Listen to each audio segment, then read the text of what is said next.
வணக்கம் நண்பர்களே, இன்றைக்கி சட்டமன்ற தேர்தல் வாக்குப்பதிவு நாள். எல்லாரும் போயிட்டு ஓட்டு போடுங்க. யாரும் ஓட்டு போடாமல் நிற்காதீங்க தயவுசெய்து. நான் வாக்களிச்சுட்டு வந்துட்டேன் பாருங்கள் நண்பர்களே, நான் ஓட்டு போட்டு வந்துட்டேன். நீங்களும் எல்லாருமே போயிட்டு வாக்களிக்கணும். முக்கியமாக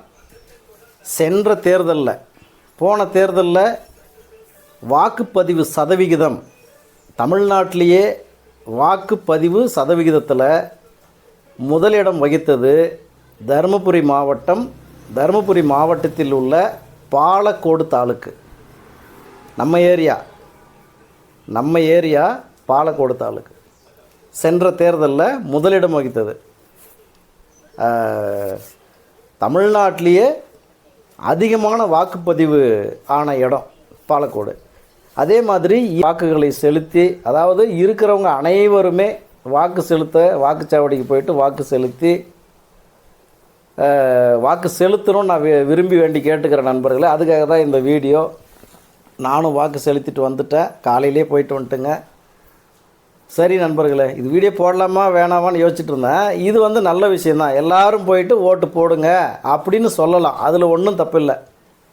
அது உங்களுக்கு விருப்பப்பட்டவங்களுக்கு நீங்கள் போட்டுக்கலாம். அதை பற்றி இங்கே பேசவே கூடாது. ஆனால் அனைவரும் ஓட்டு போடணும்.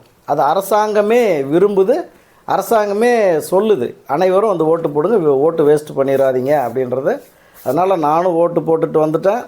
நீங்களும் போயிட்டு சாயங்காலம் 6 மணிக்கு முன்னாடி, அதாவது ஒரு 5 மணிக்குள்ளே நீங்கள் போயிருங்க. கூட்டமாக இருக்குது. அதே மாதிரி வெயில் நேரம், பயங்கரமான வெயில் அடிக்குது. வெயில் நேரத்தில் அதற்குண்டான பாதுகாப்பு முறை, ஒரு கொடை எடுத்துகிட்டு போங்க, கொடை பிடிச்சிட்டு போங்க.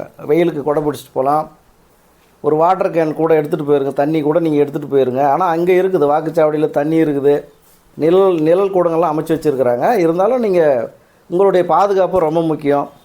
பெரியவங்கள வயசானவங்களை கூப்பிட்டு போகும்போது கொஞ்சம் பார்த்து ஜாக்கிரதையாக கூப்பிட்டு போங்க. அதே மாதிரி வாக்கு செலுத்த போகும்போது கூட பிள்ளைகளை கூப்பிட்டுட்டு போகாதீங்க. அப்படி கூப்பிட்டுட்டு போனால் அங்கே அவங்கள வெளியே நிறுத்திட்டு தான் நீங்கள் உள்ளே போகிற மாதிரி இருக்கும். அவங்கள பார்த்துக்கிறதுக்கு ஆள் வேணும்ல, அது ஒரு ரொம்ப முக்கியமான விஷயம். சின்ன குழந்தைங்கள வச்சுருக்கிறவங்க நீங்கள் தாராளமாக எடுத்துன்னு போகலாம். ஆனால் ஒரு 10 வயசு குழந்தைங்க, 15 வயசு குழந்தைங்க, ஒரு 10 வயசுக்கு மேலே இருக்கிற குழந்தைங்க, அவங்களெல்லாம் வீட்டிலே விட்டுட்டு போங்க, ஒன்றும் தப்பே இல்லை. இல்லை கூப்பிட்டுட்டு போனாலே அங்கே பார்த்துக்கிறதுக்கு ஒரு ஆள் இருக்கணும். அந்த மாதிரி இருந்தால் நீங்கள் கூட கூப்பிட்டுட்டு போங்க. ஏன்னா அவங்களும் தெரிஞ்சுக்கலாம், வாக்கு சாவடினா இதுதான், வாக்கு செலுத்துறதுனா இப்படி தானா, எதுக்காகன்றது அவங்களுக்கும் தெரிஞ்சுக்கலாம், ஒன்றும் தப்பில்லை.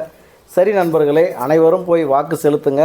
உங்களுடைய ஓட்டு மிக மிக சக்தி வாய்ந்தது. ஒவ்வொருத்தருடைய ஓட்டு ரொம்ப சக்தி வாய்ந்தது. அரசியலையே மாற்றி அமைக்கக்கூடிய ஒரு சக்தி வாய்ந்தது. அதனால் ஓட்டு போடுங்க அனைவரும். சரி நண்பர்களே, அடுத்த வீடியோவில் சந்திக்கலாம். நன்றி, வணக்கம்.